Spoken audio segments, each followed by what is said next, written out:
বিসমিল্লাহির রহমানির রহিম। মাননীয় প্রধান উপদেষ্টা, সম্মানিত সুধী, মাঠ পর্যায়ের কর্মকর্তা হিসেবে আইন শৃঙ্খলা রক্ষা করতে গিয়ে বিগত ৬ মাসে অভিজ্ঞতালব্ধ সমস্যা, সংকট এবং সম্ভাবনাগুলো আপনাদের সাথে উপস্থাপন করছি। আমি মোহাম্মদ হাসান আবুল পলাশ, এনডিএবি চট্টগ্রাম। জুলাই বিপ্লবের পর একটি বিপর্যস্ত অবস্থার উপর দাঁড়িয়েছিল বাংলাদেশ পুলিশ। জনগণের আস্থা হারিয়ে, জনবিচ্ছিন্ন হয়ে মনোবল হারায় পড়েছিল এই বাহিনী।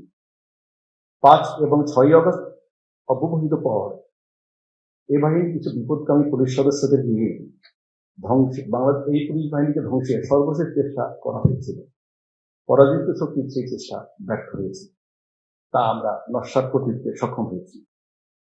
এই অপচেষ্টার ফলে অরক্ষিত হয়ে পড়েছিল রাজাবাগ পুলিশ লাইন সহ পুলিশের অনেক গুরুত্বপূর্ণ স্থাপনা।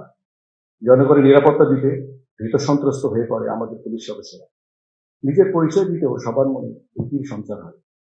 বাংলাদেশ পুলিশ সবচেয়ে বড় ক্রাইসিস মুহূর্ত ছিল সেই ৫ই আগস্ট পরবর্তী ২-৩ দিন। বিশেষ করে সবচেয়ে ক্ষতিগ্রস্ত জেলাগুলোর মধ্যে ছিল কুমিল্লা পুলিশ লাইন্স।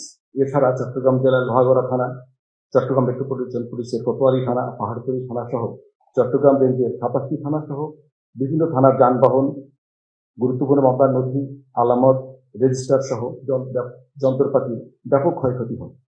এই চিত্র শুধু চট্টগ্রাম রেঞ্জ বা চট্টগ্রাম মেট্রোপলিটন পুলিশের নয়, এই চিত্র সমস্ত বাংলাদেশে।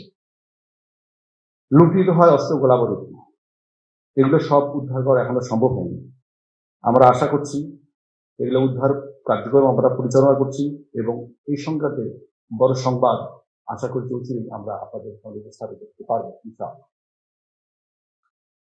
গত ৬ মাসে যোগদানের পর আমরা এলাকায় গ্রহণযোগ্য ব্যক্তিদের সাথে বৈষম্য বিরোধী আন্দোলনের সাথে সম্পৃক্ত ছাত্র জনতা, সমন্বয়কদের সাথে আইন শৃঙ্খলা নিয়ন্ত্রণের বিষয়ে বিভিন্ন সভা সমিতি করে পরামর্শ নিয়ে আইন শৃঙ্খলা উন্নয়নে কাজ করি। স্কুল, কলেজ, মাদ্রাসায় শিক্ষক শিক্ষার্থীদের সাথে নারী নির্যাতন, সাইবার অপরাধ, গুজব সহ অন্যান্য অপরাধ বিষয়ে সচেতনতামূলক দিক নির্দেশনা প্রদান করি। বিভিন্ন ধর্মীয় উপাসনালয়ের কমিটির সাথে আলোচনা করে উপাসনার নিরাপত্তা সহ ধর্মীয় কার্যক্রম যাতে সুষ্ঠুভাবে পরিচালনা করা যায় সে ব্যাপারে সহায়তা প্রদান করি। প্রাথমিকভাবে মানুষের আইন নিজের হাতে তুলে নেওয়ার যে প্রবণতা ছিল তা জনসম্পৃক্ততা এবং পেশাদারী পুলিশের মাধ্যমে আমরা নিয়ন্ত্রণ করতে সক্ষম হই। ধ্বংস হয়ে যাওয়া সরঞ্জামাদি অফিসগুলো জনসম্পৃক্ততার মাধ্যমে মেরামত করে স্বল্পতম সময় আমরা সেবার কার্যক্রম শুরু করি।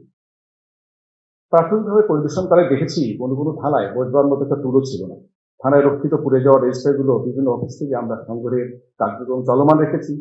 থানায় রক্ষিত গাড়ি, আলামতগুলো পুড়ে যাওয়া, ভাঙচুর হওয়া বা লুণ্ঠিত হওয়া এবং এত সংক্রান্ত যে মামলাগুলো আছে মামলাগুলো শেষ করা আমাদের জন্য এখন অনেক বড় চ্যালেঞ্জের মধ্যে আছে। আমরা সেই চ্যালেঞ্জ মোকাবেলা করার চেষ্টা করছি। মাননীয় প্রধান উপদেষ্টা, আমরা জানি আপনি অত্যন্ত ইতিবাচক মানসিকতার একজন ব্যক্তিত্ব। এই ধ্বংসলীলার পরও পুলিশ বাহিনী আপনারই মতো ইতিবাচক মনোভাব ধারণ করে স্বল্প সময়ে ঘুরিয়ে দাঁড়িয়েছে জনগণকে সেবা দেওয়ার প্রত্যয়ে দেশের মানুষের জানমাল এবং নিরাপত্তা নিশ্চিত করার প্রতিশ্রুতি। আমরা ইতিবাচক মানসিকতার মধ্য দিয়ে সমস্ত ষড়যন্ত্রকে চ্যালেঞ্জ করে দিতে সক্ষম হয়েছি। আমাদের জন্য সবচেয়ে বড় চ্যালেঞ্জ ছিল পুলিশের মনোবল ফিরিয়ে আনা, জনসম্পৃক্ততা বৃদ্ধি করা এবং পুলিশকে জনগণের আস্থায় পরিণত করা। আমি দৃঢ়চিত্তে বিশ্বাস করি আমাদের সর্বাগ্রে একটি জায়গায় ঐক্যমত্যে আসতে হবে, তা একটি স্বয়ংসম্পূর্ণ জনপ্রত্যাশা পূরণে সক্ষম পুলিশ বাহিনী গড়ে তোলা। এটি হবে সম্পূর্ণ দলীয় এবং রাজনৈতিক প্রভাবমুক্ত স্বাধীন পরিবেশে পেশাদারিত্ব এবং দক্ষতার সাথে জনপ্রত্যাশা পূরণের দায়িত্ব যেন পালন করতে পারে। বারবার আমরা পুলিশের সংস্কারের কথা বলছি। আমরা দীর্ঘদিন যাবৎ সংস্কারের কথা বলে আসছি। সংস্কারের কথা আমরাই শুধু বলে যাচ্ছি। সাধারণত নিজেরাই একজন তার নিজের সংস্কার চাইতে চায়, পছন্দ করে না, কিন্তু আমরা কিন্তু বারবার পুলিশ বলতে চাচ্ছি যে আমরা আমাদের সংস্কার চাই। সংস্কার কেন বারবার থেকে যাচ্ছে আমরা জানি না। যারা সংস্কার চায় না তারা পুলিশের সফল দেখতে চায় না, দেশকে আগানো দেখতে চায় না। কে যে বারবার সংস্কারের টুটি চেপে ধরে আমরা জানি না। আপনি যদি এবারই এই মহেন্দ্রক্ষণে এই সুন্দর সময়ে যদি পুলিশের সংস্কার না করা যায় তাহলে পুলিশের সংস্কার কোনদিন হবে বলে আমার ধারণা, আমি মনে করি না। বিগত দিনগুলোতে পুলিশকে ম্যানেজ করার একটা সংস্কৃতি চালছে। আমাদের ম্যানেজ করার সংস্কৃতি থেকে বেরিয়ে আসতে হবে। এইখানেই পুলিশ কলঙ্ক যুক্ত হবে। পুলিশ কলঙ্কমুক্ত হবার আপ্রাণ চেষ্টা করে, কিন্তু পুলিশের ম্যানেজ করার সংস্কৃতির কারণে পুলিশ আর কলঙ্কমুক্ত হতে পারে না। সেজন্য দেশ ও জাতির কল্যাণে পুলিশের জন্য প্রদেয় বাজেটকে বিনিয়োগ হিসেবে দেখলে জনগণ উপকৃত হয়। সারা দেশে মাঠ পর্যায়ের কর্মকর্তা থেকে শুরু করে ঊর্ধ্বতন কর্মকর্তাদের তীব্র গাড়ি সংকট রয়েছে। একটি থানা এলাকায় প্রিভেন্টিভ পুলিশিং করবার জন্য আমাদের যে পরিমাণ পেট্রোল টিম চালু থাকা দরকার, এই পেট্রোল টিমগুলো চালু করার জন্য প্রয়োজনীয় সংখ্যক যানবাহন আমাদের নেই। অর্ধেকের কম যানবাহন আছে, এবং আপনি অনেকে জানেন কিনা জানি না, পুলিশের গাড়ি শুধুমাত্র 24 ঘন্টা চলে। এই 24 ঘন্টা চলার পরেই গাড়িগুলোর মধ্যে কার্যক্ষমতা নষ্ট হয়ে যায়। ফলে ডাকাতি, ছিনতাই এবং অন্যান্য অপরাধ প্রতিরোধের জন্য প্রতিটি থানায় কমপক্ষে 2, 3, 4টি করে গাড়ি সংগ্রহ করতে হয়। এইভাবে গাড়ি সংগ্রহ করতে গিয়ে ভারপ্রাপ্ত কর্মকর্তাগণকে বিভিন্ন জনের কাছে ধর্ণা দিতে হয়। এই ধর্ণা দিতে গিয়ে মানুষের প্রতি আমরা দুর্বল হয়ে পড়ি। অনেক সময় অনৈতিক আবদার মেটাতে হয়, তারা সুবিধাভোগী হয়ে ওঠে। মাননীয় প্রধান উপদেষ্টা, আমি আপনার উপজেলার একটা চিত্র উপস্থাপন করতে চাই। আমরা জানি আপনি চট্টগ্রাম জেলার হাটহাজারী থানার বাসিন্দা। হাটহাজারী থানাটি চট্টগ্রাম বিশ্ববিদ্যালয়, চট্টগ্রাম সিটি কর্পোরেশন একটি ওয়ার্ড, একটি পৌরসভা এবং 14টি ইউনিয়ন নিয়ে গঠিত। এর আয়তন 246 বর্গ কিলোমিটার, জনসংখ্যা 4,30,000। এটি একটি প্রবাসী অধ্যুষিত উপজেলা। পাকা রাস্তা 427 কিলোমিটার, কাঁচা রাস্তা 346 কিলোমিটার। এই বিপুল জনগোষ্ঠীকে সেবা দেওয়ার জন্য আমাদের রয়েছে দুটি আধা সচল গাড়ি। আধা সচল গাড়ি মানে মাঝে মাঝে থেমে যায়, মাঝে মাঝে চলে। 4টি মোটরসাইকেল ছিল, গত সময় সেটি উপরে গেছে। জনবল রয়েছে 160 জন, অর্থাৎ প্রতি 4,018 জন জনগণের জন্য একজন পুলিশ। এই সামান্য জনবল না হয় মেনে নেওয়া যায়, আমরা না হয় কষ্ট করলাম, কিন্তু এই সামান্য যানবাহন দিয়ে এই বিপুল জনগোষ্ঠীকে সেবা দেওয়া কতটুকু সম্ভব, আশা করি আপনি অনুমান করতে পারবেন। আমাদের দেশে প্রতিটি ব্যস্ততম বা আধা ব্যস্ততম থানায় কমপক্ষে 400 থেকে 500 জিডি হয়। মামলা তদন্তের মতো জিডিগুলো তদন্ত করতে গেলেও একজন তদন্তকারী কর্মকর্তাকে একাধিকবার দূর দূরান্তে যেতে হয়। কোথাও কোথাও কোনো অজ্ঞাত ব্যক্তির লাশ পাওয়া গেলে সেই লাশের আইনি প্রক্রিয়া সম্পন্ন করতে পুলিশ সদস্যের কমপক্ষে 3,000, ক্ষেত্রফলে 5,000, 10,000 টাকা খরচ হয়। এই পরিমাণ টাকা কিন্তু তিনি পান না।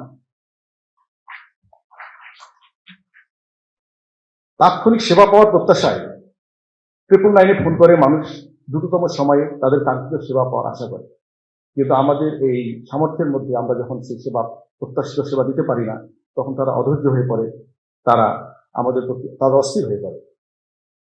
পার্বত্য জেলাগুলোতে অত্যন্ত দুর্গম হওয়ায় পুলিশি কার্যক্রম পরিচালনা করা যেমনই ব্যয়বহুল তেমনি ঝুঁকিপূর্ণ। একটা সময় পার্বত্য জেলাগুলোর কার্যক্রমের জন্য, পুলিশিং কার্যক্রম এবং অন্যান্য কার্যক্রমের জন্য পিএ এবং বিএ, ট্রাভেলিং অ্যালাউন্স এবং ডিআরএল চার্জ ছিল দ্বিগুণ। বর্তমান ছিল সমতলের মতোই একাকার। ফলে আমাদের অফিসার যারা কাজ করে সেখানে, তারা তাদের খরচের টাকাটুকু পুরোপুরি এখানে পায় না। এটা আমাদের জন্য অত্যন্ত একটা বেদনার জায়গা। কিছুদিন পূর্বে আমি নোয়াখালী জেলার হাতিয়া থানা পরিদর্শনে গিয়ে দেখি, হাতিয়া থানা থেকে লোকেরা, আমাদের অফিসাররা যখন নোয়াখালী জেলার সদরে আসে তাদের পুলিশি কার্যক্রম পরিচালনা করার জন্য, তাদের খরচের 2/3 তারা সরকারিভাবে পেয়ে থাকে। বাকি টাকা তারা কিন্তু সুযোগ পায় না। বাকি টাকা তারা কিভাবে সংগ্রহ করে আমি জানি না। জুলাই বিপ্লবের পর জনপ্রত্যাশা বেড়েছে, মানুষ যে কোনো ধরনের মামলা করার সুযোগ পাচ্ছে দ্রুততম সময়ে, কিন্তু এই জনপ্রত্যাশা পূরণ আমাদের সীমিত সামর্থ্যের মধ্যে অত্যন্ত কঠিন। তবু এই চেষ্টা আমরা চালিয়ে যাচ্ছি। জুলাই বিপ্লব সংক্রান্তে রুজুকৃত মামলাসমূহ আমরা সুষ্ঠু এবং নিরপেক্ষ তদন্ত নিশ্চিত করতে অত্যন্ত যত্নের সাথে নিবিড়ভাবে কার্যক্রম পরিচালনা করছি। প্রায় একটা কথা শোনা যায়, পুলিশ আগের মতো কাজ করে না। পুলিশ প্রকৃতপক্ষে কাজ করে, তবে নীতিনির্ভর ভূমিকায় নয়, প্রচলিত আইন এবং বিধি প্রয়োগের মাধ্যমে। যে যাই বলুক মাননীয় উপদেষ্টা, মাঠ আমাদের নিয়ন্ত্রণে। কিছু চ্যালেঞ্জ রয়েছে, সেগুলো মোকাবেলা করে সর্বোচ্চ মানের জনপ্রত্যাশিত একটি নির্বাচন জাতিকে উপহার দেবার যে আপনার অঙ্গীকার, তা বাস্তবায়নে আমরা আপনার সারথী হিসেবে কাজ করব। মাননীয় প্রধান উপদেষ্টা, এ পর্যন্ত যে বক্তব্যগুলো আমি উপস্থাপন করেছি তার সবগুলো সমাধান হবে না, হয়তো কোনোটাও হবে না। তারপরও আপনি আমাদের অভিভাবক, আমাদের কষ্ট, বেদনা, সংকটগুলো যদি আপনাকে স্পর্শ করে, আপনাকে স্পন্দিত করে, তাড়িত করে, সেটি হবে আমাদের ভালো লাগা। মনে হবে আমরা একা নই। আপনি আমাদের পাশে থাকুন, আমাদেরকে পাশে রাখুন। আমাদেরকে পারতে হবে। আমরা পারবো ইনশাআল্লাহ। ধন্যবাদ।